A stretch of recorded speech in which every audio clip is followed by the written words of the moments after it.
Saat acara kumpul bersama arisan keluarga, ayahku bertanya dengan heran. "Sayang, kenapa kamu datang naik taksi? Apa mobil yang kami berikan saat ulang tahunmu sedang rusak?" Sebelum aku sempat menjawab, suamiku tersenyum dan berkata, "Mobil itu sekarang milik ibuku. Dia lebih membutuhkan." Ayahku terdiam sejenak, dan apa yang ia lakukan setelah itu membuatku benar-benar bangga padanya. Karena sebelum ceritanya dimulai, silahkan tulis di kolom komentar dari daerah mana saja teman-teman yang menonton cerita ini. Jangan lupa like dan subscribe agar channel ini bisa semakin berkembang dan bisa mempersembahkan cerita yang lebih menarik lagi. Suasana di kediaman utama keluarga Pak Raharjo siang itu terasa begitu hangat namun sekaligus megah. Rumah besar berarsitektur kolonial modern itu dipenuhi oleh gelak tawa dan aroma masakan lezat yang menguar dari ruang tengah. Ini adalah agenda rutin bulanan, sebuah acara kumpul keluarga besar yang selalu dinanti-nantikan oleh sanak saudara. Mobil-mobil mewah berderet rapi di halaman luas yang beralaskan batu alam, mulai dari sedan Eropa keluaran terbaru hingga SUV bongsor yang harganya miliaran rupiah. Semuanya mengilap, memantulkan cahaya matahari yang sempat bersinar terik sebelum mendung tebal tiba-tiba menyelimuti langit kota. Di dalam rumah, para paman, bibi, dan sepupu sedang menikmati hidangan prasmanan yang disajikan oleh catering langganan terbaik di kota ini. Namun, di tengah kemeriahan itu, ada satu kursi yang masih kosong di meja utama, tepat di sebelah Hikam. Hikam duduk dengan santai di kursi jati berukir itu, sama sekali tidak terlihat gelisah menunggu istrinya yang belum datang. Pria itu justru sibuk menikmati potongan daging sapi wagyu di piringnya, sesekali tertawa keras menanggapi lelucon salah satu sepupu Clara. Ia mengenakan kemeja batik sutra yang licin dan jam tangan emas mencolok, berusaha keras untuk terlihat sepadan dengan keluarga besar istrinya yang memang konglomerat asli. Hikam selalu merasa perlu membuktikan bahwa dirinya layak berada di sana. Meskipun semua orang di ruangan itu tahu bahwa jabatan Hikam di perusahaan hanyalah pemberian dari mertuanya, Pak Raharjo. Sikapnya yang seringkali terlalu percaya diri dan sedikit arogan sering membuat beberapa kerabat merasa risih. Namun mereka memilih diam demi menghormati Pak Raharjo yang terkenal sabar dan bijaksana. Di luar pagar rumah yang menjulang tinggi, sebuah taksi biru tua berhenti perlahan. Hujan mulai turun rintik-rintik, membasahi aspal yang panas. Pintu taksi terbuka, dan keluarlah Clara. Wanita cantik berhijab itu tampak sedikit kewalahan. Ia harus merogoh tasnya untuk membayar ongkos tunai karena mesin edisi di taksi itu sedang rusak. Lalu bergegas keluar sambil menutupi kepalanya dengan ujung tas agar jilbab pastelnya tidak basah kuyup. Tidak ada sopir pribadi yang membukakan pintu, tidak ada payung yang menyambutnya. Clara berlari kecil melintasi halaman luas menuju beranda, melewati deretan mobil-mobil mewah milik keluarganya sendiri. Napasnya sedikit rengah saat ia tiba di depan pintu utama yang besar.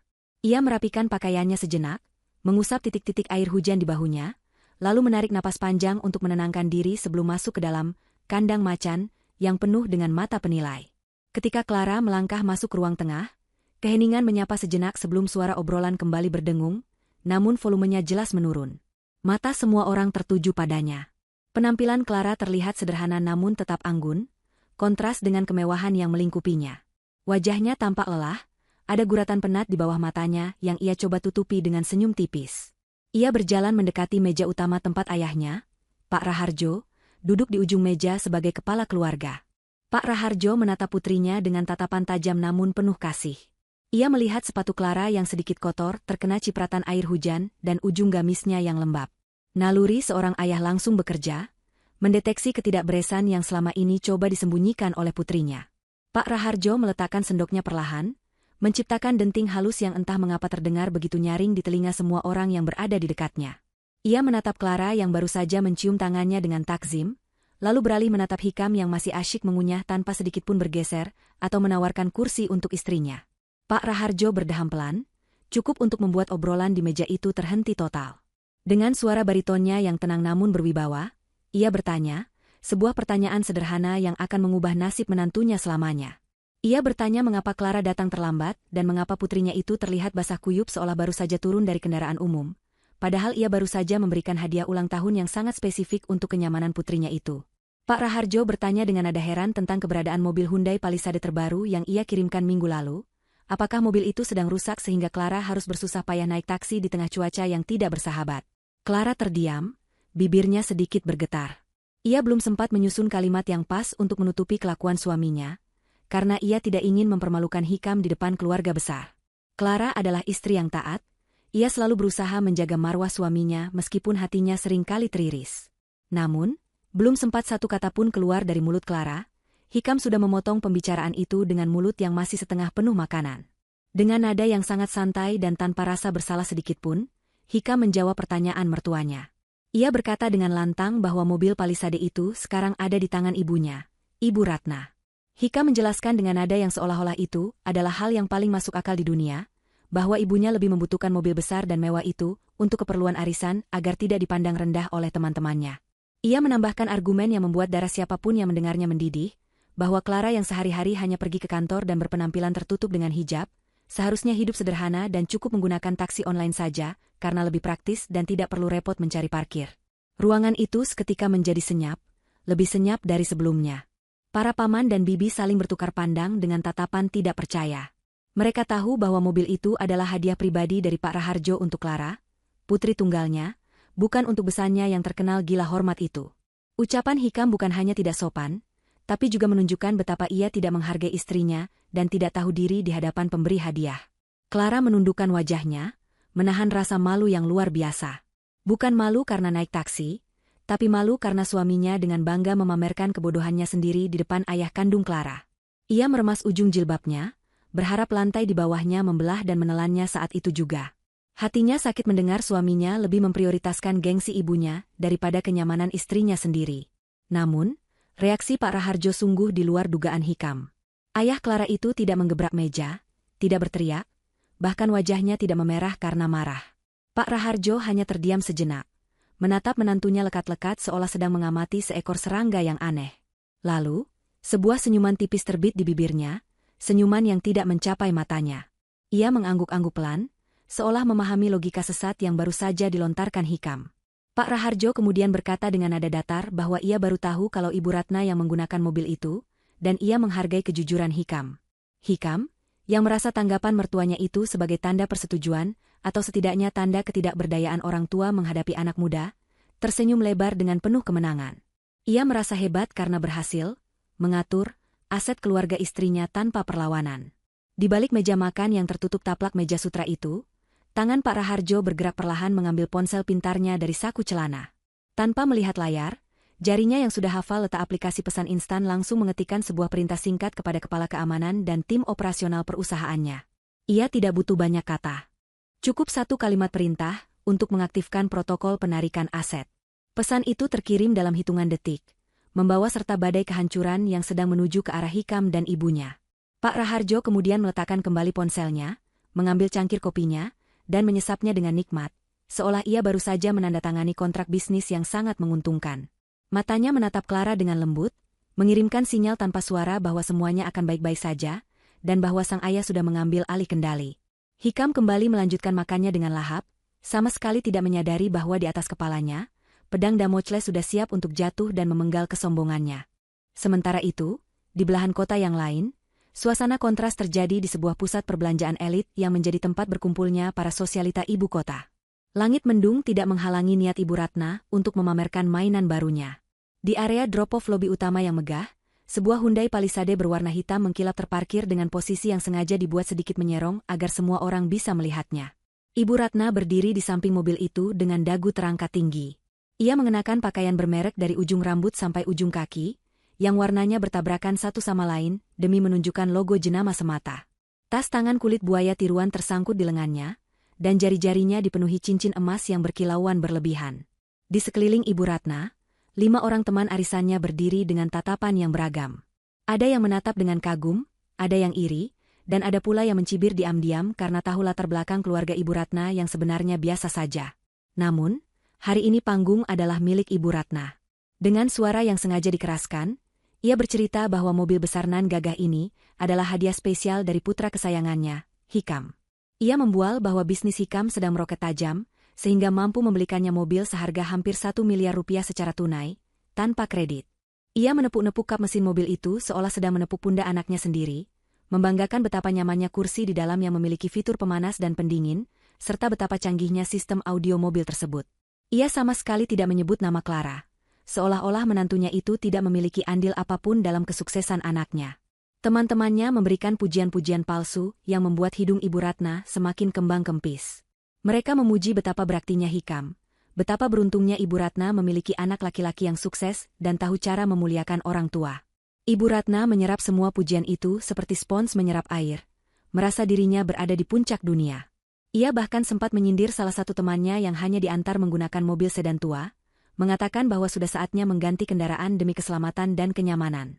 Puas dengan sesi pamer yang berlangsung hampir setengah jam itu, Ibu Ratna akhirnya memutuskan untuk menyudahi pertemuan. Ia berpamitan dengan gaya yang dibuat seanggun mungkin, mengatakan bahwa ia harus segera pergi ke salon langganannya untuk perawatan wajah. Ibu Ratna membuka pintu mobil dengan menekan tombol di gagang pintu, lalu masuk ke dalam kabin yang dingin dan harum kulit baru. Ia duduk di kursi pengemudi, mengatur posisi duduknya agar terlihat tinggi, dan melambaikan tangan sekali lagi kepada teman-temannya yang masih berdiri di trotoar lobi, menonton kepergiannya. Dengan penuh percaya diri, Ibu Ratna menekan tombol start-stop engine. Namun, disinilah mimpi buruk itu dimulai. Bukannya suara deru mesin halus yang menyala, mobil itu justru mengeluarkan bunyi bep panjang yang menyakitkan telinga. Panel instrumen di dashboard yang biasanya menyala dengan grafik futuristik, kini berubah menjadi merah total. Semua lampu indikator berkedip-kedip secara bersamaan seperti lampu disko yang rusak, menciptakan suasana panik di dalam kabin yang sempit itu. Belum sempat Ibu Ratna memahami apa yang terjadi, sebuah suara otomatis dari sistem komputer mobil terdengar lantang melalui speaker premium yang tadi ia banggakan. Suara itu dingin, datar, dan robotik, namun pesannya sangat jelas. Sistem mengatakan bahwa peringatan keamanan telah diaktifkan karena aset terdeteksi digunakan oleh pihak yang tidak berwenang. Suara itu berulang-ulang mengatakan bahwa sistem mesin telah dikunci secara permanen oleh administrator. Ibu Ratna panik. Ia mencoba menekan tombol start berkali-kali, menginjak pedal rem, bahkan memukul setir kemudi dengan telapak tangannya, tetapi mobil itu tetap mati total bagaikan bongkahan besi rongsokan yang mahal. Wajahnya mulai pucat, keringat dingin mulai menetes merusak bedak tebalnya. Situasi menjadi semakin memalukan ketika sistem keamanan mobil memicu klakson untuk berbunyi secara ritmis sebagai tanda bahaya pencurian. Suara klakson yang keras itu menggema di seluruh area lobi mal yang beratap tinggi, menarik perhatian semua orang. Satpam mal, pengunjung yang lalu lalang, sopir taksi, dan tentu saja teman-teman arisan Ibu Ratna yang belum beranjak, semua menoleh ke arah mobil palisade tersebut. Teman-teman Ibu Ratna yang tadinya kagum kini mulai berbisik-bisik sambil menahan tawa. Melihat Ibu Ratna yang tampak seperti ikan di dalam akuarium, panik dan memukul-mukul kaca jendela dari dalam. Ibu Ratna mencoba membuka pintu untuk keluar dan melarikan diri dari rasa malu. Tetapi pintu itu terkunci otomatis oleh sistem central lock yang dikendalikan dari jarak jauh oleh tim IT Pak Raharjo. Ia terperangkap di dalam mobil, mewahnya sendiri, menjadi tontonan gratis bagi ratusan pasang mata. Di kantor pusat perusahaan Pak Raharjo, seorang staf IT muda menatap layar monitornya dengan wajah datar. Ia baru saja menjalankan perintah prioritas dari pemilik perusahaan. Di layarnya, status mobil dengan plat nomor tersebut tertulis, Located, Unauthorized User. Staf itu kemudian mengetikkan perintah selanjutnya untuk membuka kunci pintu setelah jeda waktu 3 menit, cukup untuk memberi efek kejut psikologis, dan secara bersamaan mengirimkan sinyal lokasi terkini kepada tim penjemputan aset yang sudah bersiaga di lapangan. Jauh di lobi mal, Ibu Ratna merasa 3 menit itu seperti 3 tahun. Ia bisa melihat teman-temannya mulai mengeluarkan ponsel mereka, bukan untuk menolong, tapi untuk merekam kejadian konyol itu. Ia berteriak-teriak minta tolong, tapi suaranya teredam oleh kaca mobil yang kedap suara. Ia menangis histeris, riasan matanya luntur menjadi cairan hitam yang meleleh di pipinya, menghancurkan citra nyonya besar yang ia bangun mati-matian selama ini.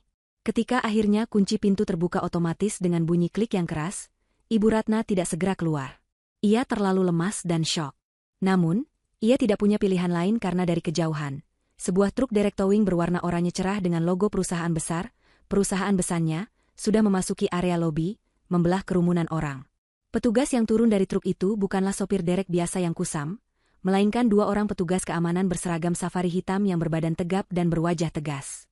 Mereka berjalan lurus menuju mobil Ibu Ratna dengan langkah pasti, membawa map berisi dokumen legal penyitaan aset. Saat itulah Ibu Ratna menyadari bahwa ini bukan sekadar kerusakan mesin biasa. Ini adalah serangan balik, dan ia sedang berada di garis depan medan perang, tanpa senjata apapun selain gengsinya yang sudah hancur lebur. Suasana di lobi pusat perbelanjaan yang tadinya hanya ramai oleh aktivitas pengunjung biasa, kini berubah menjadi arena pertunjukan yang mencekam sekaligus menggelikan. Kedatangan truk derek besar berwarna oranye dengan lampu rotar yang berputar tanpa suara itu, membelah kerumunan manusia seperti Musa membelah laut. Di sisi kanan dan kiri badan truk tersebut, tertulis jelas nama perusahaan besar milik ayah Clara, sebuah nama yang sangat disegani di dunia bisnis nasional. Dua orang petugas keamanan berbadan tegap yang turun dari truk itu bukanlah sopir sembarangan. Mereka mengenakan seragam safari hitam yang rapi, lengkap dengan lencana perusahaan di dada dan alat komunikasi yang terpasang di telinga. Wajah mereka datar, dingin, dan profesional, tanpa sedikitpun keraguan dalam langkah kaki mereka saat menuju mobil Hyundai Palisade yang kini mogok di tengah jalur drop-off VIP. Ibu Ratna masih terkurung di dalam mobil dengan napas memburu. Kaca jendela mobil yang gelap membuatnya sulit melihat ekspresi orang-orang di luar, namun ia bisa merasakan ratusan pasang mata sedang menatapnya. Jantungnya berdegup kencang seakan mau meledak, campuran antara rasa takut dan gengsi yang masih tersisa. Ketika salah satu petugas keamanan itu mengetuk kaca jendela pengemudi dengan tegas, Ibu Ratna tersentak kaget. Ia mencoba berteriak mengusir mereka, tetapi suaranya tidak tembus keluar. Petugas itu tidak membuang waktu. Ia mengeluarkan sebuah perangkat elektronik kecil, menempelkannya ke gagang pintu, dan seketika kunci pintu mobil itu terbuka dengan bunyi klik yang nyaring. Pintu pengemudi ditarik terbuka lebar, membiarkan udara panas lobi dan suara bising kerumunan menyerbu masuk ke dalam kabin yang dingin itu. Petugas keamanan itu membungkuk sedikit, namun nada bicaranya tidak mengandung keramahan sama sekali. Ia meminta Ibu Ratna untuk segera turun dari kendaraan tersebut, karena aset perusahaan akan segera diamankan. Ibu Ratna yang merasa harga dirinya diinjak-injak seketika meledak amarahnya. Ia mencengkeram setir mobil sekuat tenaga, menolak untuk beranjak. Dengan suara melengking yang pecah, ia berteriak bahwa mobil itu adalah milik anaknya, Hikam, dan tidak ada yang berhak mengambilnya. Ia mengancam akan melaporkan para petugas itu ke polisi atas tuduhan pembegalan. Teriakan histeris Ibu Ratna menggema di langit-langit lobi, membuat para pengunjung mal semakin merapat untuk melihat siapa wanita parubaya yang sedang mengamuk itu. Beberapa orang mulai mengeluarkan ponsel mereka, mengaktifkan fitur kamera, dan mulai merekam kejadian memalukan itu secara langsung. Petugas keamanan itu tidak terpancing emosi. Dengan tenang, ia mengeluarkan sebuah map plastik berisi dokumen resmi. Ia menunjukkan surat kuasa penarikan aset yang sudah ditandatangani lengkap dengan materai. Ia menjelaskan dengan suara lantang yang bisa didengar oleh orang-orang di barisan depan kerumunan, bahwa kendaraan tersebut terdaftar sebagai inventaris operasional PT Raharjo Sentosa, dan saat ini sedang disalahgunakan oleh pihak yang tidak memiliki izin tertulis. Kata-kata, aset perusahaan, dan disalahgunakan, berdengung di telinga teman-teman sosialita Ibu Ratna yang masih berdiri mematung di trotoar. Wajah mereka berubah, dari yang tadinya bingung menjadi penuh cibiran.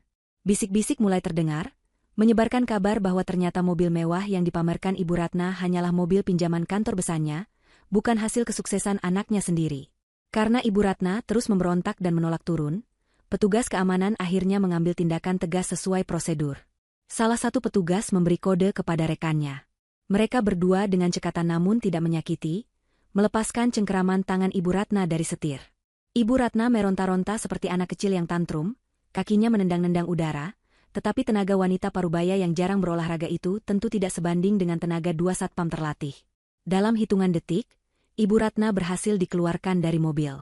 Ia terhuyung-huyung dan hampir jatuh ke aspal, jika tidak menahan keseimbangannya dengan berpegangan pada tiang lobi. Tas tangan palsunya terjatuh.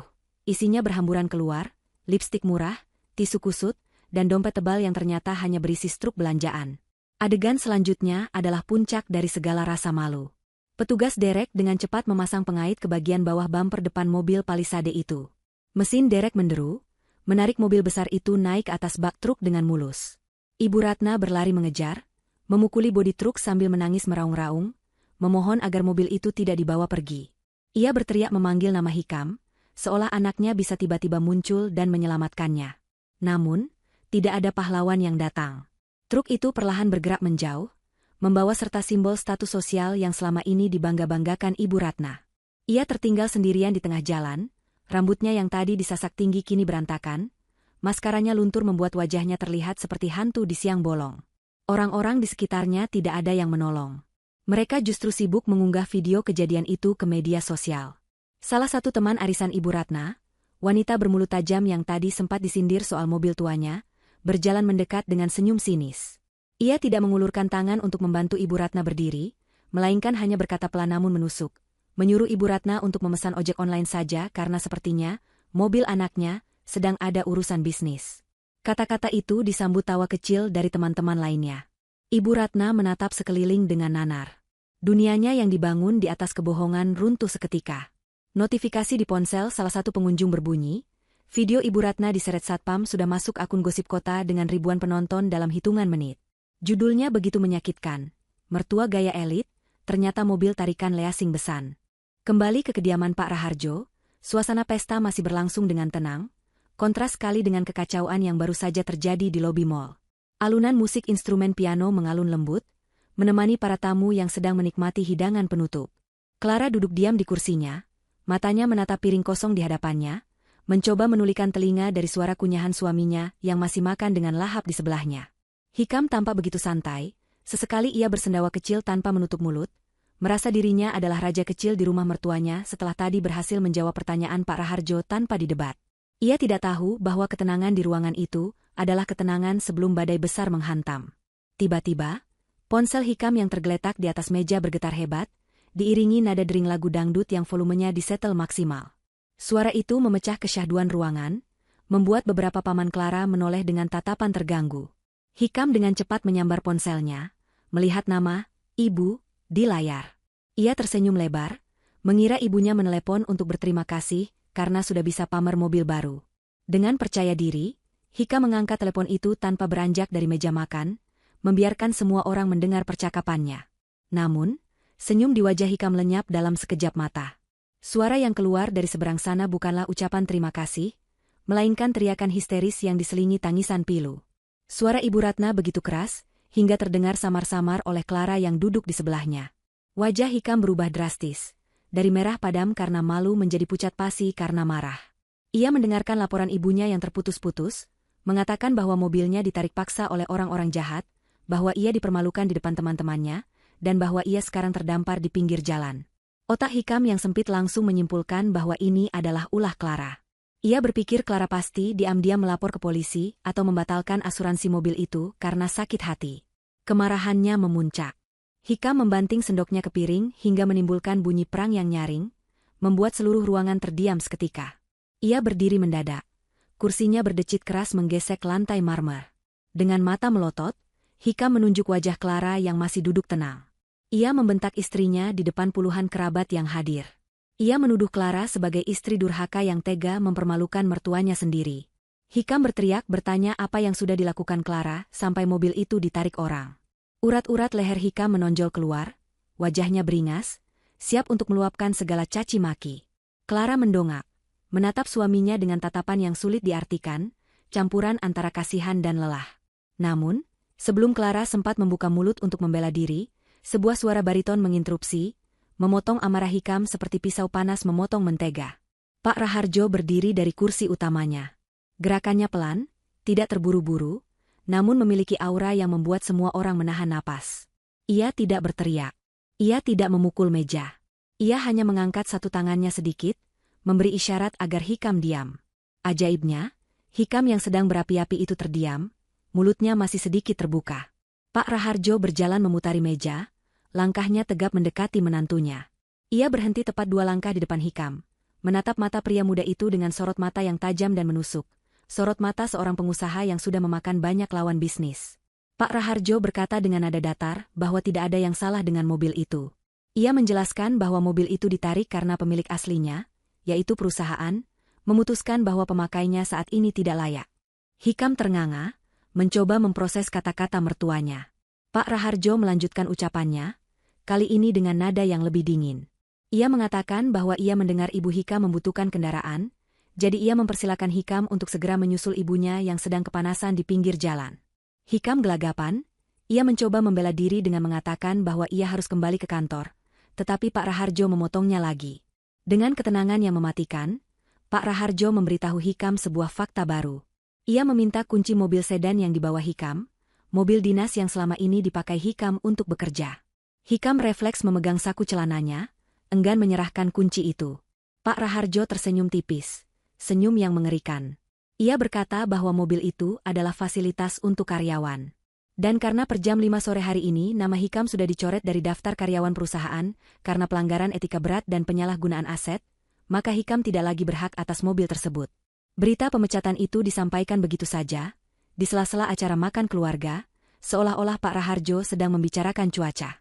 Darah di wajah Hikam seolah tersedot habis. Kakinya lemas. Ia dipecat?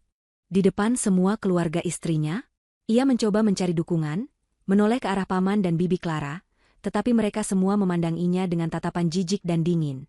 Tidak ada satupun yang bersimpati. Pak Raharjo mengulurkan tangannya, meminta kunci. Dengan tangan gemetar, Hikam merogoh saku dan menyerahkan kunci mobil sedan itu. Rasanya seperti menyerahkan nyawanya sendiri. Tanpa mobil itu, dan tanpa pekerjaan, ia bukanlah siapa-siapa. Namun, penghinaan itu belum selesai. Pak Raharjo merogoh saku batiknya sendiri, mengeluarkan selembar uang kertas berwarna merah. Uang Rp100.000. Ia melipat uang itu dengan rapi, lalu menyelipkannya ke dalam saku kemeja batik sutra Hikam yang mahal. Pak Raharjo menepuk saku itu pelan, lalu berbisik namun cukup keras untuk didengar orang di sekelilingnya. Ia berkata bahwa uang itu adalah ongkos untuk naik ojek, karena taksi premium terlalu mahal dan Hikam harus mulai belajar berhemat seperti yang ia katakan tadi soal Clara. Pak Raharjo kemudian memberi kode mata kepada kepala keamanan rumah yang sudah berdiri siaga di sudut ruangan. 2 orang satpam rumah yang bertubuh kekar mendekat. Mereka tidak menyentuh Hikam secara kasar, hanya berdiri mengapitnya, memberikan tekanan psikologis yang kuat agar Hikam segera angkat kaki. Hikam menatap Clara untuk terakhir kalinya, berharap istrinya akan membelanya. Tapi Clara sudah membuang muka, sibuk menuangkan teh hangat untuk ibunya, seolah Hikam sudah tidak ada di sana. Dengan langkah gontai dan harga diri yang hancur berkeping-keping, Hikam digiring keluar dari ruang makan yang megah itu, melewati deretan makanan lezat yang tidak sempat ia habiskan, menuju pintu keluar. Di belakangnya, obrolan keluarga perlahan kembali terdengar, seolah-olah sampah yang mengganggu pemandangan baru saja dibuang pada tempatnya. Hikam melangkah keluar dari pintu utama kediaman Pak Raharjo, dengan perasaan yang campur aduk antara amarah yang meledak-ledak dan rasa malu yang menghancurkan tulang. 2 orang satpam bertubuh tegap yang tadi mengawalnya masih terus membayanginya, hingga ke gerbang pagar besi yang menjulang tinggi. Mereka tidak berkata apa-apa, namun tatapan mata mereka seolah berbicara lantang bahwa Hikam kini hanyalah sampah yang harus segera disingkirkan dari area properti mewah tersebut. Ketika gerbang otomatis itu tertutup perlahan di belakang punggungnya dengan bunyi dentuman logam yang berat, Hikam merasa seolah pintu menuju kehidupan nyamannya baru saja dikunci selamanya. Ia berdiri terpaku di trotoar luar pagar, menatap kembali ke arah rumah megah yang lampunya bersinar hangat, tempat di mana ia seharusnya menikmati sisa sore sebagai menantu kesayangan, bukan sebagai orang buangan yang dipecat dan diusir. Langit yang sedari tadi mendung, akhirnya menumpahkan isinya. Hujan turun bukan sekadar gerimis, melainkan curahan air yang deras dan dingin, seolah alam pun turut serta dalam pesta penghinaan terhadap Hikam hari ini. Hikam buru-buru berteduh di bawah pohon perindang jalan yang daunnya tidak cukup rimbun untuk menahan gempuran air. Kemeja batik sutra mahalnya, yang ia beli dengan kartu kredit tambahan dari Clara, kini mulai basah dan menempel di kulit. Ia merogoh saku celananya dengan panik, mengeluarkan ponsel pintarnya yang layarnya sedikit basah terkena tetesan air. Dengan jari gemetar, ia membuka aplikasi ojek online. Ia harus segera pergi dari tempat ini sebelum ada tetangga atau kenalan mertuanya yang melihatnya berdiri menyedihkan di pinggir jalan, seperti pengemis berdasi. Namun, masalah baru muncul. Kompleks perumahan elit tempat Pak Raharjo tinggal memiliki aturan keamanan yang sangat ketat. Aplikasi ojek online di ponsel Hikam menunjukkan notifikasi bahwa pengemudi tidak diizinkan masuk ke area klaster privat tersebut untuk penjemputan, kecuali ada izin akses dari pemilik rumah. Hikam mencoba menelepon pos satpam depan, berharap mereka mau membukakan gerbang akses untuk ojeknya, tetapi panggilannya ditolak. Nomornya jelas sudah diblokir atau ditandai untuk diabaikan. Tidak ada pilihan lain. Hikam harus berjalan kaki menuju gerbang utama kompleks perumahan yang jaraknya hampir 2 km dari posisi ia berdiri sekarang. Jarak yang biasanya ia tempuh dalam hitungan menit dengan mobil ber-AC, kini membentang di hadapannya sebagai jalur penyiksaan. Hikam mulai berjalan dengan langkah berat. Sepatu kulit pantofel mengkilap miliknya menginjak genangan air kotor di aspal. Setiap langkah terasa menyakitkan bagi harga dirinya. Hujan semakin deras, disertai angin kencang yang membuat payung-payung pohon bergoyang hebat. Dalam waktu kurang dari 5 menit, Hikam sudah basah kuyup seutuhnya.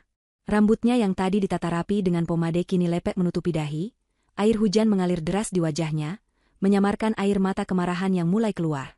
Ia mengutuk Clara dalam hati. Ia mengutuk Pak Raharjo. Ia merasa diperlakukan tidak adil. Menurut logika bengkoknya, seharusnya sebagai menantu ia berhak menikmati fasilitas itu, dan kemarahan mertuanya dianggapnya terlalu berlebihan hanya gara-gara masalah mobil. Ia tidak menyadari bahwa masalah utamanya adalah ketidaktahu-diriannya yang sudah menumpuk bertahun-tahun. Saat Hikam sedang berjalan tertatih-tatih menembus badai, sebuah sorot lampu mobil yang sangat terang menyinari punggungnya dari arah belakang. Hikam menyingkir ke tepi trotoar, berharap mobil itu hanya tetangga yang lewat. Namun, mobil itu melambat saat mendekatinya. Itu adalah sebuah SUV besar berwarna putih mutiara, jenis mobil yang sama persis dengan yang ditarik dari ibunya tadi siang. Namun ini adalah unit yang benar-benar baru dan plat nomornya masih merah. Hikam menoleh, berharap mungkin ada sedikit belas kasihan. Mungkin Pak Raharjo berubah pikiran dan menyuruh sopir mengantarnya ke depan.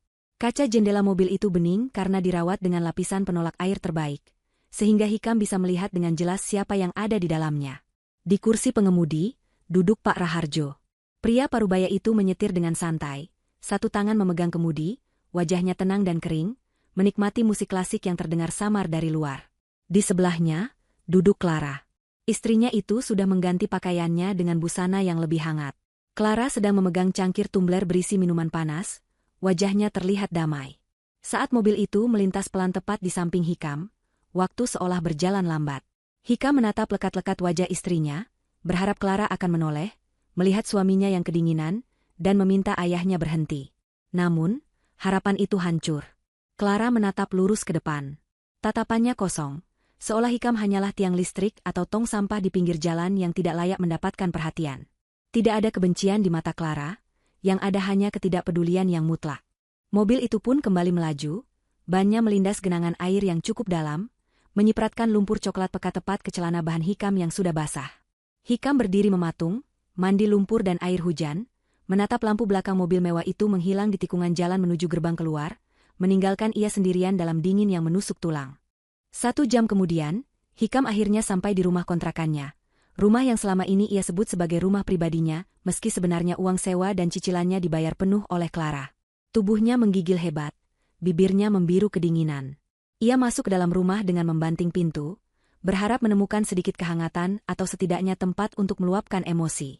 Namun, pemandangan yang menyambutnya di ruang tamu justru membuat kepalanya semakin pening. Rumah itu berantakan. Di sofa ruang tamu, Ibu Ratna duduk dengan posisi meringkuk, rambutnya acak-acakan, dan sisa maskara luntur masih membekas di pipinya. Ibunya juga basah kuyup. Sepertinya tadi ia juga kesulitan mendapatkan tumpangan yang layak dari mall dan harus berjuang sendiri. Melihat Hikam pulang dengan keadaan yang sama menyedihkannya, Ibu Ratna bukannya bertanya kabar atau mengambilkan handuk, melainkan langsung berdiri dan meledak dalam amarah. Ia menunjuk-nunjuk wajah Hikam, berteriak menanyakan di mana tanggung jawab Hikam sebagai anak laki-laki. Ibu Ratna menceritakan kembali tragedi di mall dengan versi yang sudah didramatisir. Mengatakan bahwa ia diperlakukan seperti kriminal dan ditertawakan oleh seluruh kota. Ia menyalahkan Hikam yang tidak becus mengurus istri, menuduh Hikam terlalu lembek pada Clara, sehingga menantunya itu berani bertindak kurang ajar dengan menarik mobil fasilitas. Teriakan Ibu Ratna melengking, memenuhi ruangan rumah yang tidak terlalu besar itu, membuat telinga Hikam berdenging. Hikam, yang sudah lelah fisik dan mental, tidak tahan lagi. Untuk pertama kalinya dalam hidupnya, ia membalas teriakan ibunya. Ia melempar tas kerjanya ke lantai, dan berteriak bahwa semua ini terjadi karena keserakahan ibunya yang ingin pamer. Hikam mengatakan bahwa ia dipecat, diusir, dan dipermalukan di depan keluarga besar Pak Raharjo, karena mulut ibunya yang tidak bisa dijaga soal kepemilikan mobil itu. Ibu Ratna terdiam sejenak mendengar kata, dipecat, matanya membelalak. Namun, ego wanita itu terlalu tinggi untuk mengakui kesalahan. Ia justru membalikan fakta. Mengatakan bahwa kalau Hikam benar-benar sukses dan kaya raya seperti yang selalu ia banggakan, pemecatan itu tidak akan menjadi masalah. Pertengkaran ibu dan anak itu berlangsung sengit, saling melempar kesalahan, membuka aib satu sama lain yang selama ini mereka tutupi dengan kedok keluarga harmonis dan kaya. Perdebatan itu baru terhenti ketika perut mereka berbunyi nyaring secara bersamaan. Rasa lapar mengambil alih emosi. Mereka baru sadar bahwa sejak siang tadi, belum ada satupun makanan yang masuk ke perut mereka. Makanan mewah di pesta Pak Raharjo sudah menjadi kenangan, dan Ibu Ratna juga belum sempat makan siang di mall karena sibuk pamer. Kelelahan akibat stres dan hujan-hujanan membuat rasa lapar itu terasa menyakitkan. Hikam menghela napas panjang, mencoba menurunkan egonya. Ia duduk di sofa yang basah terkena bajunya, lalu mengeluarkan ponselnya lagi. Ia berniat memesan makanan cepat saji yang banyak dan mahal untuk meredakan stres mereka berdua. Pikirnya, setidaknya makanan enak bisa sedikit mengobati hari yang buruk ini. Hikam membuka aplikasi pesan antar makanan. Jarinya dengan cepat memilih menu paket keluarga dari restoran ayam goreng favoritnya, ditambah beberapa menu sampingan dan minuman besar. Total tagihannya mencapai hampir Rp300.000. Tanpa ragu, ia menekan tombol pesan, memilih metode pembayaran kartu kredit yang sudah tersimpan di aplikasi. Lingkaran loading berputar di layar ponselnya. Hikam menunggu sambil menelan ludah, membayangkan ayam goreng panas yang renyah. Namun, alih-alih notifikasi pesanan diterima, sebuah pesan error berwarna merah muncul di layar. Transaksi gagal. Pembayaran ditolak oleh bank penerbit. Hikam mengerutkan kening. Ia berpikir mungkin ada gangguan jaringan. Ia mencoba lagi, kali ini menggunakan kartu kredit kedua, kartu platinum yang selama ini ia banggakan di depan teman-temannya. Hasilnya sama, declinet. Keringat dingin mulai muncul di pelipisnya, bercampur dengan air hujan yang belum kering. Ia mencoba kartu debit, kartu belanja, semua kartu yang terdaftar di dompet digitalnya. Satu persatu, semuanya menolak transaksi. Saat itulah realita menamparnya dengan keras. Ia baru ingat bahwa semua kartu itu adalah kartu tambahan suplementari yang induk rekeningnya adalah rekening gaji Clara. Selama ini, Clara lah yang membiayai gaya hidup mereka, dan Hikam hanya menumpang gesek. Jari Hikam gemetar hebat. Ia membuka aplikasi mobile banking untuk mengecek saldo rekening pribadinya, rekening gaji dari pekerjaannya di perusahaan Pak Raharjo. Angka yang tertera di layar membuatnya lemas, Rp150.000. Hanya itu sisa uang hasil kerjanya sendiri, sisanya sudah habis untuk cicilan barang-barang elektronik ibunya bulan lalu. Rekening itu pun kini statusnya mungkin akan segera dibekukan karena ia sudah dipecat. Hikam menatap Ibu Ratna dengan wajah pucat pasi. Ia berkata terbata-bata bahwa semua kartu tidak bisa dipakai, Clara sudah memblokir semuanya. Ibu Ratna menjerit frustrasi, melempar bantal sofa ke arah Hikam, meratapi nasibnya yang harus kelaparan di rumah sendiri. Seolah penderitaan itu belum cukup lengkap, tiba-tiba terdengar bunyi bip-bip-bip yang nyaring dan konstan dari arah meteran listrik di luar rumah. Itu adalah suara peringatan saldo token listrik yang sudah kritis. Hikam dan Ibu Ratna saling berpandangan dalam ketakutan. Selama ini, token listrik selalu diisi otomatis oleh asisten rumah tangga Pak Raharjo yang mengurus kebutuhan logistik anak-anaknya. Kini, tidak ada lagi fasilitas itu. Bunyi peringatan itu terdengar seperti hitung mundur bom waktu. Hikam merogoh sakunya, mencari uang tunai pemberian Pak Raharjo tadi. Uang 100.000 itu basah kuyup dan lecek. Belum sempat ia berpikir untuk lari membeli pulsa listrik di minimarket depan, bunyi cetek terdengar keras. Seketika itu juga, seluruh lampu di rumah padam. Kipas angin berhenti berputar. Televisi mati. Kegelapan total menyelimuti mereka. Rumah kontrakan itu menjadi gelap gulita, hanya diterangi oleh kilat petir dari luar jendela yang sesekali menyambar. Di dalam kegelapan itu, terdengar isak tangis Ibu Ratna yang mulai merengek seperti anak kecil yang ketakutan.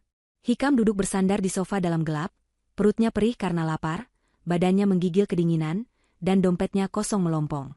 Malam ini, untuk pertama kalinya dalam hidupnya yang manja, Hikam merasakan apa itu miskin yang sesungguhnya. Tidak ada makanan, tidak ada cahaya, dan tidak ada jalan keluar. Pagi itu matahari terbit dengan terik yang menyengat, kontras dengan suasana suram di dalam rumah kontrakan Hikam yang masih gelap gulita tanpa aliran listrik. Hikam terbangun dengan tubuh lengket penuh keringat, karena kipas angin dan pendingin ruangan yang mati total sepanjang malam. Ia membuka matanya dengan kepala yang berdenyut nyeri, sisa-sisa stres dan kelaparan semalam masih menghantui fisiknya. Tidak ada sarapan yang tersedia di meja makan, tidak ada aroma kopi yang biasanya diseduh oleh asisten rumah tangga, dan yang paling parah, tidak ada air bersih yang mengalir di kamar mandi karena pompa air juga bergantung pada listrik yang sudah diputus. Dengan terpaksa, Hikam mandi menggunakan sisa air di bak mandi yang sudah keruh, lalu mengenakan kembali kemeja kerjanya yang kemarin basah kuyup. Kemeja itu kini kering namun kusut, berbau apek, dan noda lumpur di celananya masih terlihat samar meski sudah digosok dengan kain basah. Ia menatap cermin yang retak di sudut kamar, melihat pantulan dirinya yang kacau balau, wajah kusam, mata merah kurang tidur, dan janggut yang mulai tumbuh tidak rapi. Namun, egonya yang besar masih memaksanya untuk berangkat ke kantor. Dalam benaknya yang masih menyangkal realita, ia berpikir bahwa pemecatan kemarin hanyalah gertakan emosional Pak Raharjo semata. Ia yakin jika ia datang dan meminta maaf, atau setidaknya menunjukkan dedikasi kerja, mertuanya itu akan luluh. Perjalanan menuju kantor pusat yang biasanya ia tempuh dengan nyaman di dalam sedan berpendingin udara kini, menjadi siksaan tersendiri. Hikam harus berjalan kaki ke jalan raya, lalu berdesak-desakan di dalam bus kota yang penuh sesak dengan aroma keringat ribuan penumpang lain. Ia berdiri terhimpit di dekat pintu, menjaga agar sepatu pantofelnya tidak terinjak, sambil menahan rasa mual akibat perut yang kosong. Sesampainya di kawasan bisnis segitiga emas, Hikam berjalan menuju gedung pencakar langit milik Pak Raharjo dengan langkah yang diusahakan tegap. Ia merapikan kerahnya, mencoba mengembalikan wibawa yang sudah hilang. Namun, tatapan beberapa mantan rekan kerja yang berpapasan dengannya di trotoar terasa berbeda. Mereka tidak menyapa, melainkan membuang muka atau berbisik-bisik sambil melirik sinis. Rupanya, kabar tentang kejadian di pesta dan video ibunya yang viral sudah menyebar lebih cepat daripada langkah kakinya. Hikam memasuki lobi gedung yang megah dengan lantai marmer yang mengilap. Ia berjalan menuju gerbang masuk otomatis, mengeluarkan kartu identitas karyawannya yang tergantung di leher. Dengan gerakan yang sudah menjadi memori otot selama 3 tahun terakhir, ia menempelkan kartu itu ke mesin pemindai. Biasanya, lampu akan berubah hijau dan palang pintu akan terbuka. Namun kali ini, mesin itu mengeluarkan bunyi buzzer panjang yang nyaring dan lampu indikator menyala merah terang. Tulisan, "Akses ditolak," terpampang jelas di layar kecil mesin tersebut. Hikam mencoba menempelkannya lagi, sekali, 2 kali, 3 kali, dengan kepanikan yang mulai merayap naik ke tenggorokannya. Antrean karyawan di belakangnya mulai menggerutu kesal. Bunyi penolakan itu terdengar seperti sirene yang mengumumkan statusnya sebagai orang buangan. Sebelum Hikam sempat memukul mesin itu karena frustrasi, 2 orang petugas keamanan gedung yang berbadan besar sudah berdiri di hadapannya. Salah satu dari mereka adalah kepala regu keamanan yang dulu sering Hikam suruh-suruh untuk membelikan rokok atau membawakan barang belanjaan ibunya. Namun hari ini, tatapan petugas itu dingin dan asing, seolah ia sedang melihat orang asing yang mencurigakan. Petugas itu tidak memberi hormat. Dengan suara datar dan tegas, ia memberitahu Hikam bahwa ia dilarang masuk ke area kantor. Perintah itu datang langsung dari direksi, dan nama Hikam sudah masuk dalam daftar hitam keamanan gedung. Hikam mencoba membantah, berteriak bahwa ia ingin bertemu dengan Direktur HRD untuk meluruskan kesalahpahaman, tetapi petugas itu hanya menggeleng kaku. Petugas keamanan itu kemudian membungkuk sedikit untuk mengambil sebuah kotak kardus bekas mie instan yang sudah diletakkan di bawah meja resepsionis. Ia menyodorkan kotak itu ke dada Hikam dengan kasar. Di dalam kotak itu, tergeletak barang-barang pribadi Hikam yang sudah dibersihkan dari meja kerjanya. Sebuah bingkai foto dirinya dan Clara yang kacanya sudah retak. Muk kopi bertuliskan, "Bos", stapler, dan beberapa batang pulpen murah. Di atas tumpukan barang rongsokan itu, tergeletak sebuah amplop putih tersegel dengan kop surat resmi perusahaan. Itu adalah surat pemutusan hubungan kerja. Hikam membuka amplop itu dengan tangan gemetar. Matanya menyapu baris demi baris kalimat hukum yang baku namun mematikan. Alasan pemecatan tertulis dengan huruf tebal, pelanggaran berat kode etik, penyalahgunaan aset perusahaan, dan perilaku yang mencoreng citra korporasi. Tidak ada pesangon. Tidak ada surat rekomendasi kerja. Yang ada hanyalah pemberitahuan bahwa ia harus mengembalikan semua inventaris atau akan dipidanakan. Hikam berdiri terpaku di tengah lobi yang ramai, memeluk kotak kardus itu seperti orang linglung. Ia merasa telanjang di hadapan ratusan orang yang lalu lalang. Rasa malunya membakar wajah hingga ke telinga. Ia berbalik badan dan berjalan gontai keluar gedung, menjauh dari tempat yang dulu memberinya identitas dan kebanggaan. Ia duduk di bangku taman kota tak jauh dari sana, mengeluarkan ponselnya. Ia tidak mau menyerah. Ia yakin dengan pengalamannya selama 3 tahun di perusahaan besar, ia bisa dengan mudah mendapatkan pekerjaan di tempat lain, bahkan mungkin di perusahaan kompetitor Pak Raharjo. Dengan sisa kuota internet yang menipis, ia mulai menelepon beberapa kenalannya di perusahaan saingan. Panggilan pertama tersambung ke seorang manajer pemasaran di perusahaan properti lain yang dulu pernah mencoba membajaknya. Hikam berusaha terdengar ceria, menyapa dengan akrab, dan basa-basi sejenak sebelum mengutarakan niatnya bahwa ia sedang mencari tantangan baru. Namun, nada suara orang di seberang sana terdengar canggung dan terburu-buru. Orang itu memotong pembicaraan Hikam dan berkata terus terang bahwa ia sudah mendengar apa yang terjadi. Ia menjelaskan bahwa industri bisnis ini sangat sempit, dan kabar tentang penyalahgunaan aset adalah racun bagi reputasi siapapun. Tidak ada perusahaan bona fide yang berani mempekerjakan seseorang yang dipecat langsung oleh Pak Raharjo, dengan catatan integritas yang buruk. Orang itu meminta maaf lalu menutup telepon dengan cepat. Hikam mencoba menelepon kontak kedua, ketiga, hingga ke-10. Hasilnya sama. Ada yang tidak mengangkat, ada yang langsung memblokir nomornya, dan ada yang terang-terangan berkata bahwa nama Hikam sudah masuk dalam daftar hitam asosiasi HRD industri tersebut. Pak Raharjo benar-benar menutup semua pintu. Hikam tidak hanya kehilangan pekerjaan, ia kehilangan masa depannya. Di bawah terik matahari Jakarta yang kejam, Hikam menyadari bahwa ia kini adalah pengangguran dengan reputasi sampah yang tidak laku dijual dimanapun. 1 minggu berlalu sejak insiden pengusiran itu, dan hidup Hikam semakin terperosok ke dalam lubang kesulitan. Ia dan ibunya bertahan hidup di rumah kontrakan gelap itu dengan menjual satu persatu barang elektronik yang tersisa, mulai dari televisi hingga blender, ke tukang loa keliling dengan harga sangat murah. Uang hasil penjualan itu hanya cukup untuk makan nasi bungkus sehari sekali, dan membeli lilin untuk penerangan. Di tengah keputusasaan itu, datanglah seorang kurir pengadilan yang mengantarkan surat panggilan sidang. Clara resmi menggugat cerai. Hikam membaca surat gugatan itu dengan mata berbinar licik. Otak manipulatifnya melihat ini bukan sebagai akhir, melainkan sebagai peluang emas. Ia berpikir tentang harta Gonogini. Selama 3 tahun menikah, kekayaan Clara dan pemberian Pak Raharjo sangatlah banyak. Menurut logika Hikam, ia berhak atas setengah dari harta itu karena ia adalah suami sah. Ibu Ratna, yang sedang mengunyah nasi bungkus dingin di sudut ruangan, langsung bersemangat ketika mendengar soal gugatan harta itu. Ia membisikkan racun ke telinga anaknya, menyuruh Hikam untuk menuntut pembagian rumah mewah yang mereka timpati dulu, mobil, dan saham perusahaan. Ibu Ratna meyakinkan Hikam bahwa hukum pasti memihak suami dan Clara tidak akan tega membiarkan mantan suaminya melarat.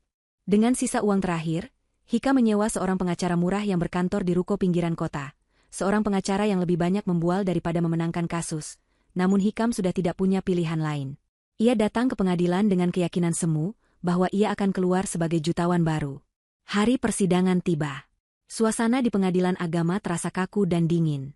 Hikam datang mengenakan kemeja terbaiknya yang tersisa, meski terlihat sedikit longgar karena berat badannya turun drastis dalam seminggu terakhir. Ia duduk di kursi tergugat dengan wajah yang dibuat semiskin mungkin untuk memancing simpati hakim, namun matanya memancarkan keserakahan. Di sisi lain ruangan, pintu terbuka dan masuklah Clara. Penampilan wanita itu sungguh berbeda. Ia terlihat bercahaya, mengenakan gamis berwarna biru laut yang elegan dan jilbab syari yang menjuntai rapi. Wajahnya bersih, tenang, dan memancarkan aura ketegasan yang belum pernah Hikam lihat sebelumnya. Clara tidak datang sendiri. Ia didampingi oleh tim pengacara hukum keluarga terbaik di negeri ini, orang-orang berjas mahal yang membawa tas kerja kulit berisi tumpukan dokumen. Persidangan dimulai dengan agenda pembacaan gugatan dan jawaban. Ketika tiba giliran membahas harta bersama, pengacara Hikam langsung menyerang dengan tuntutan yang tidak masuk akal. Ia meminta pembagian aset senilai miliaran rupiah, mengklaim bahwa Hikam memiliki andil dalam mengelola bisnis keluarga dan menjaga stabilitas rumah tangga. Hikam bahkan dengan berani menambahkan air mata buaya, mengatakan bahwa ia telah diusir secara tidak manusiawi tanpa membawa harta sedikitpun. Ia menuntut kompensasi material dan imaterial.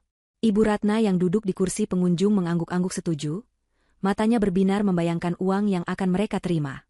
Namun, senyum kemenangan di wajah Hikam dan ibunya tidak bertahan lama. Pengacara utama Clara, seorang pria parubaya dengan kacamata tebal dan tatapan setajam elang, berdiri dengan tenang. Ia tidak membantah klaim Hikam dengan kata-kata emosional, melainkan dengan data. Ia meminta izin kepada majelis hakim untuk menyajikan bukti audit forensik keuangan rumah tangga selama 3 tahun pernikahan. Pengacara itu membuka sebuah kotak besar berisi tumpukan rekening koran, tagihan kartu kredit, dan bukti transfer yang tebalnya seperti batu bata. Ia mulai memaparkan fakta yang mengejutkan.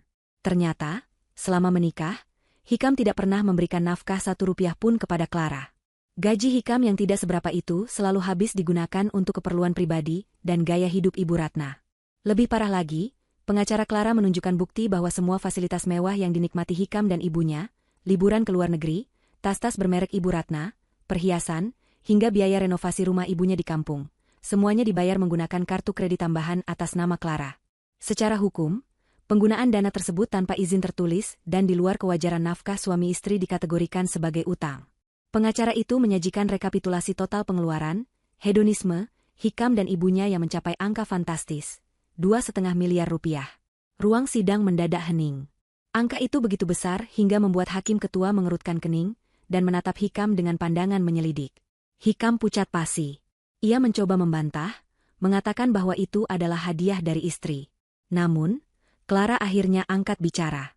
Dengan suara yang lembut namun tegas, ia menyatakan di bawah sumpah bahwa ia tidak pernah memberikan izin penggunaan uang sebesar itu untuk foya-foya mertuanya, sementara ia sendiri seringkali harus berhemat untuk modal usaha. Clara mengungkapkan bahwa selama ini ia diam karena ingin menjaga keutuhan rumah tangga.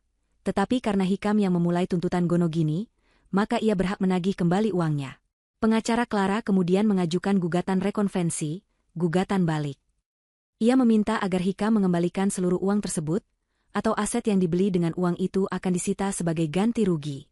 Palu hakim diketuk dengan suara yang menggelegar, terdengar seperti vonis mati bagi masa depan Hikam. Majelis hakim, setelah menimbang bukti-bukti yang tak terbantahkan, memutuskan untuk mengabulkan gugatan cerai Clara dan menolak seluruh tuntutan Gonogini Hikam. Lebih lanjut, hakim memutuskan bahwa Hikam terbukti memiliki kewajiban pengembalian dana yang digunakan secara tidak sah. Sebagai jaminannya, hakim memerintahkan penyitaan aset atas nama tergugat atau keluarganya yang terbukti dibeli dari aliran dana tersebut. Itu artinya, rumah satu-satunya milik Ibu Ratna di kampung, yang sertifikatnya baru saja ditebus menggunakan uang kartu kredit Clara, akan disita oleh negara untuk dilelang. Mendengar putusan itu, Ibu Ratna menjerit histeris di ruang sidang. Tubuhnya mengejang, matanya terbelalak tidak percaya bahwa keserakahannya justru menjadi bumerang yang menghancurkan sisa harta yang ia miliki. Ia jatuh pingsan di lantai pengadilan, menciptakan kegaduhan. Hikam terpaku di kursinya, tubuhnya lemas seolah tulang-tulangnya dicabut.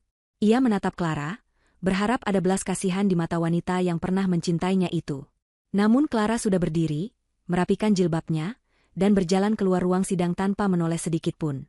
Di belakangnya, para petugas medis masuk untuk menggotong Ibu Ratna, sementara Hikam menyadari bahwa ia baru saja menggali kuburannya sendiri. Ia datang ingin menjadi kaya, tapi pulang sebagai gelandangan yang memiliki utang miliaran rupiah. Kehidupan Hikam dan Ibu Ratna berubah 180 derajat setelah palu hakim diketuk di pengadilan agama. Eksekusi penyitaan aset berlangsung jauh lebih cepat dan lebih kejam daripada yang pernah mereka bayangkan. Rumah satu-satunya milik Ibu Ratna di kampung halaman, yang selama ini selalu diagung-agungkan sebagai simbol kesuksesan perantauan anak lelakinya, kini telah dipasangi pelang besi berwarna merah mencolok bertuliskan kalimat penyitaan oleh negara. Tidak ada lagi tempat untuk pulang, tidak ada lagi aset untuk digadaikan, dan tidak ada lagi sisa uang di rekening untuk sekadar menyewa tempat tinggal yang layak. Mereka diusir paksa dari kontrakan sebelumnya karena sudah menunggak pembayaran selama 2 bulan berturut-turut, dan kini mereka terdampar di sebuah petak kontrakan kumuh di pinggiran kota yang sangat padat. Lokasi tempat tinggal baru mereka berada di ujung gang sempit yang becek, di mana sinar matahari sulit menembus karena terhalang atap-atap rumah yang saling berimpitan.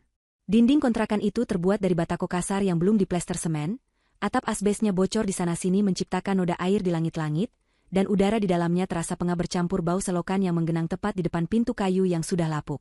Di dalam petak sempit itu, kemewahan adalah kata yang sudah punah. Tidak ada lagi kasur pegas empuk yang biasa memanjakan punggung mereka, tidak ada pendingin udara yang menyejukkan kulit, hanya selembar tikar pandan tipis yang menjadi alas tidur mereka berdua di atas lantai semen yang dingin. Setiap malam, mereka harus tidur ditemani nyamuk-nyamuk ganas yang berdengung lapar dan suara berisik tikus yang berlarian di plafon rumah. Ibu Ratna, wanita yang dulu selalu tampil memukau dengan perawatan kulit jutaan rupiah dan pakaian bermerek, kini tampak seperti orang yang sama sekali berbeda. Wajahnya kusam dan berminyak, keriput halus mulai terlihat jelas dan dalam karena gerusan stres serta tidak adanya nutrisi yang baik.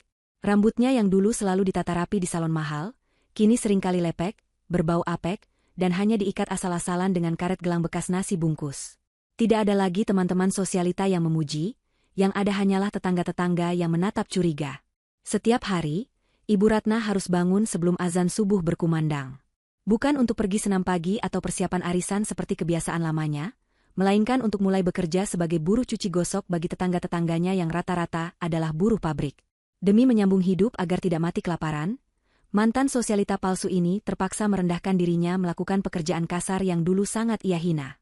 Tangan halusnya yang dulu hanya memegang cangkir teh porselen, kini menjadi kasar, kapalan, dan pecah-pecah akibat terkena detergen murah yang panas di kulit.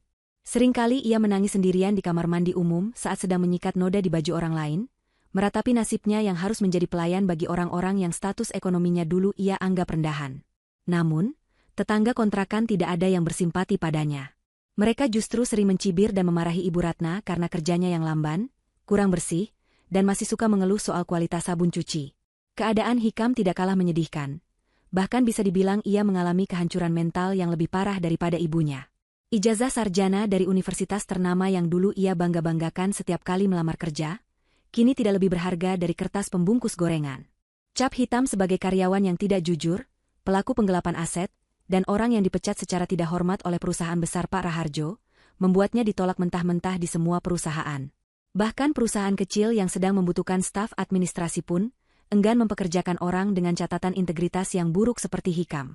Dunia korporat telah menutup pintu rapat-rapat baginya. Akhirnya, demi bisa makan sesuap nasi, Hikam terpaksa membuang jauh-jauh gengsi setinggi langit yang dulu ia miliki. Ia bekerja serabutan di pasar induk kota sebagai kuli panggul harian. Setiap malam hingga dini hari, Hikam harus memanggul karung-karung beras, sayuran, dan bawang seberat 50 kg dari truk ekspedisi ke lapak pedagang. Punggungnya yang biasa bersandar nyaman di kursi ergonomis kantor ber-AC, kini lecet, memar, dan membungkuk menahan beban berat yang menyiksa tulang belakangnya. Kulitnya yang dulu bersih terawat karena rajin perawatan, kini terbakar matahari, hitam legam, berminyak, dan penuh daki yang sulit hilang meski digosok sabun. Kakinya yang dulu selalu terbungkus sepatu pantofel kulit mengkilap, kini hanya beralaskan sandal jepit tipis yang sudah putus disambung peniti, melangkah di atas beceknya pasar yang penuh sampah busuk. Hikam seringkali harus berebut angkutan barang dengan kuli lain yang lebih kuat, dan tak jarang ia didorong hingga jatuh ke lumpur, menjadi bahan tertawaan orang-orang pasar yang tidak tahu bahwa ia dulu adalah seorang manajer muda yang arogan. Setiap kali Hikam pulang ke kontrakan peta itu dengan tubuh remuk redam dan upah recehan yang hanya cukup untuk membeli 2 bungkus nasi dengan lauk tempe dan sayur nangka, suasana di rumah bukan memberinya ketenangan untuk beristirahat, melainkan menyambutnya dengan raka baru. Pertengkaran antara ibu dan anak itu menjadi makanan sehari-hari yang tidak terelakkan. Ibu Ratna yang tidak terima hidup susah terus-menerus menyalahkan Hikam atas semua penderitaan ini.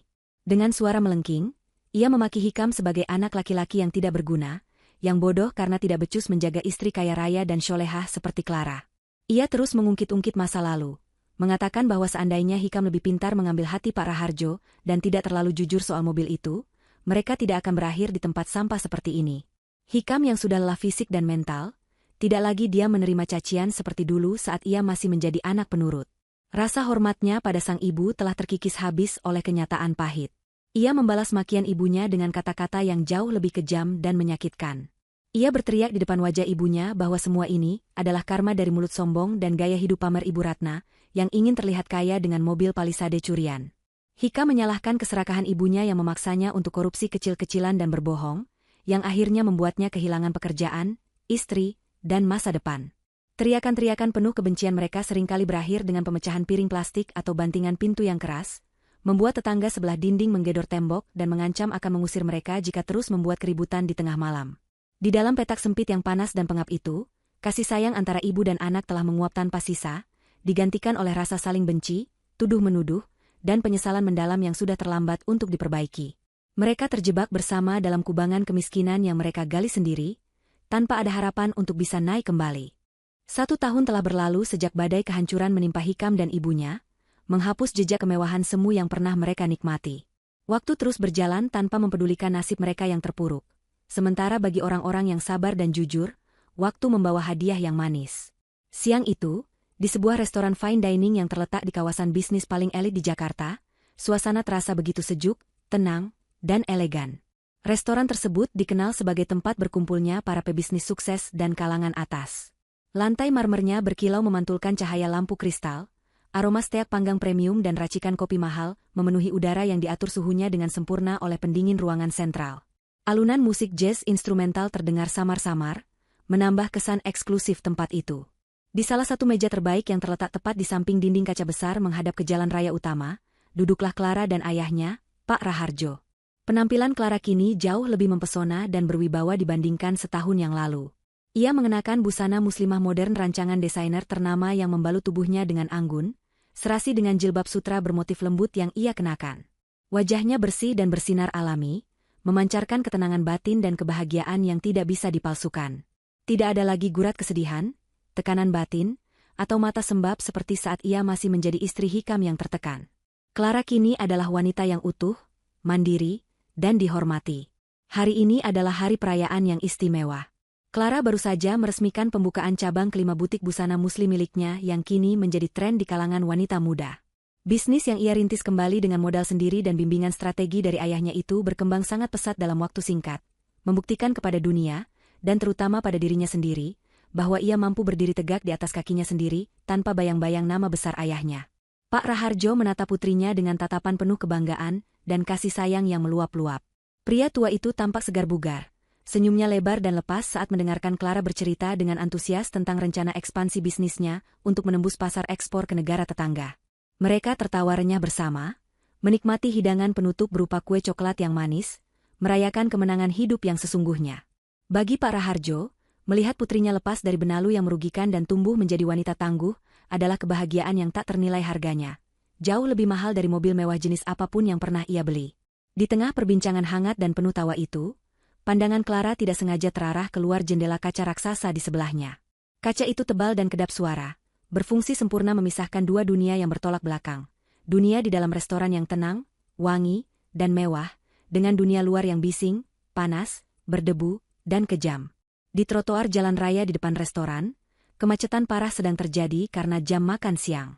Clara melihat ada sedikit keributan kecil di area parkir liar tak jauh dari pintu masuk lobi restoran. Seorang tukang parkir liar dengan rompi oranye yang sudah kusam, robek, dan penuh noda oli sedang dimaki-maki habis-habisan oleh pemilik mobil mewah jenis sedan, karena dianggap lalai membiarkan mobilnya tergores tang motor yang lewat menyelinap.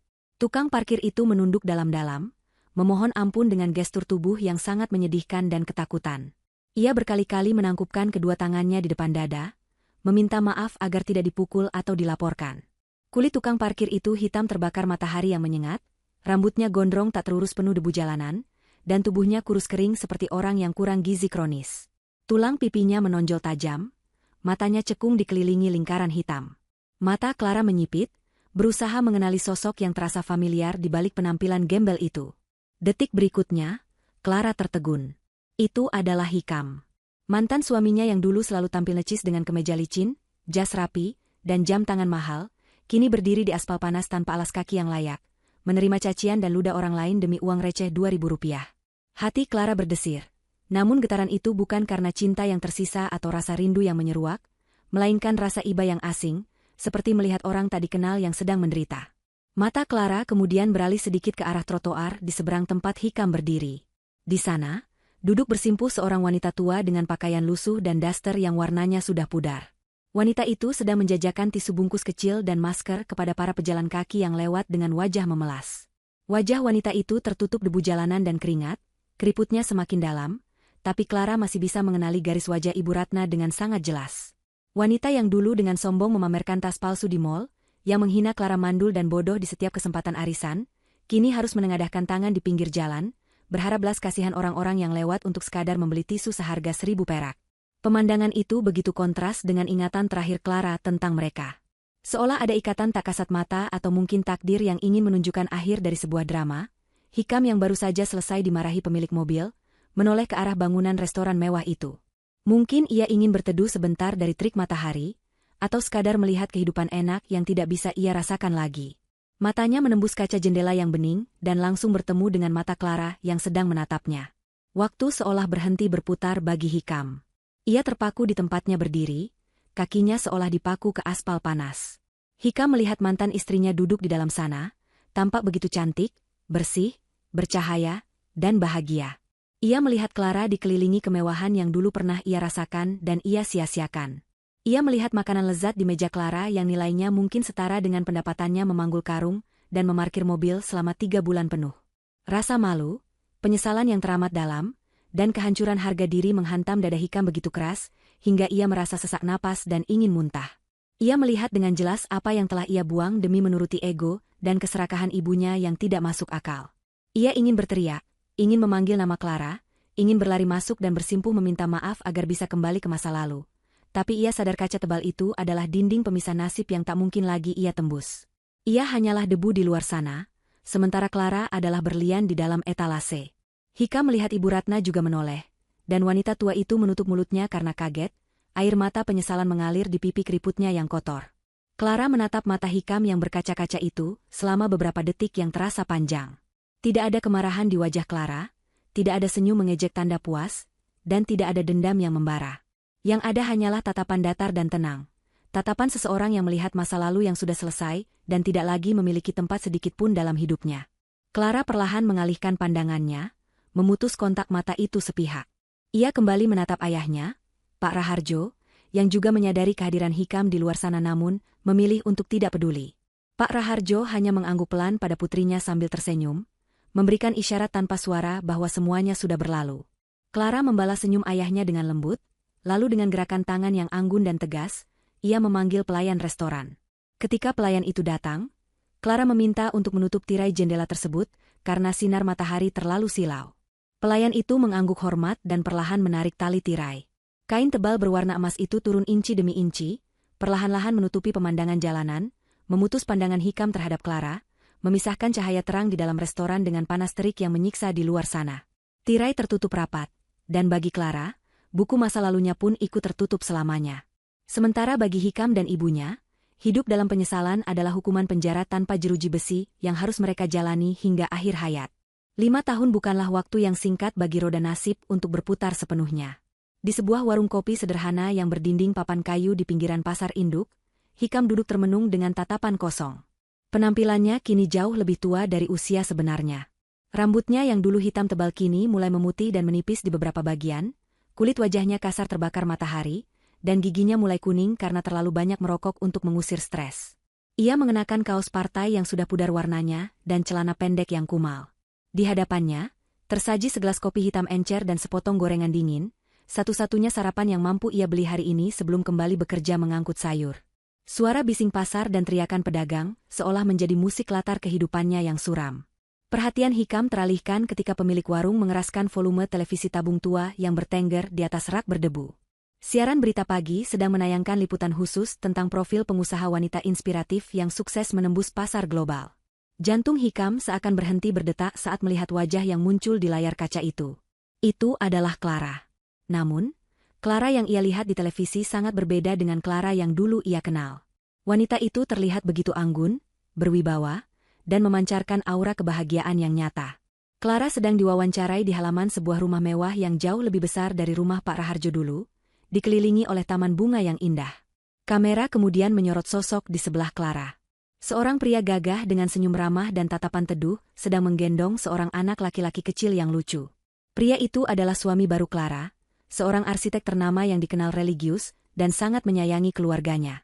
Dalam wawancara itu, Clara bercerita dengan mata berbinar bahwa kesuksesannya tidak lepas dari dukungan doa suaminya yang sekarang, yang selalu memperlakukannya seperti ratu dan tidak pernah menuntut apapun selain kebahagiaan bersama. Clara juga menyebutkan bahwa ia baru saja mendirikan yayasan sosial untuk membantu wanita-wanita korban penelantaran rumah tangga, sebuah dedikasi dari masa lalunya yang kelam. Tidak ada sedikitpun penyebutan nama Hikam dalam kisah sukses itu. Bagi Clara, Hikam benar-benar sudah terhapus dari sejarah, tidak lebih dari sekadar kerikil kecil yang pernah membuatnya tersandung sebelum akhirnya bisa berlari kencang. Hikam merasakan sesak yang luar biasa di dadanya, seolah ada batu besar yang menghimpit paru-parunya. Ia melihat betapa sempurnanya hidup Clara sekarang. Ia melihat cinta yang tulus di mata suami barunya, sesuatu yang dulu gagal Hikam berikan karena ia terlalu sibuk mengejar gengsi ibunya. Penyesalan itu datang seperti ombak besar yang menghantam karang, namun kali ini ombak itu menenggelamkannya. Hikam teringat pada Ibu Ratna yang kini terbaring lumpuh di kontrakan sempit mereka karena serangan stroke ringan setahun lalu. Ibunya yang dulu sombong itu kini hanya bisa menangis dan meracau dalam tidurnya, menghabiskan hari tua dalam popok dewasa yang jarang diganti karena ketiadaan uang, tanpa ada teman sosialita yang menjenguk. Hikam meletakkan uang koin recehan di atas meja warung dengan tangan gemetar, lalu beranjak pergi meninggalkan tayangan televisi yang masih menampilkan tawa bahagia keluarga kecil Clara. Ia berjalan keluar menuju hiruk-pikuk pasar yang becek, memikul kembali karung bawang yang berat di pundaknya. Hujan mulai turun rintik-rintik, menyamarkan air mata yang akhirnya jatuh di pipi Hikam.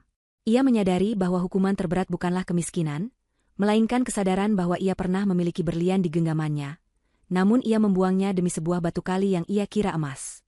Kini, ia harus menghabiskan sisa hidupnya dengan memandang kebahagiaan orang lain dari kejauhan, sementara ia sendiri terus berjalan di tempat, terperangkap dalam labirin penyesalan yang tak berujung. Cerita mereka telah usai, dengan keadilan yang tertulis sempurna oleh takdir. Purna oleh takdir. Purna oleh takdir. Purna oleh takdir. Purna oleh takdir.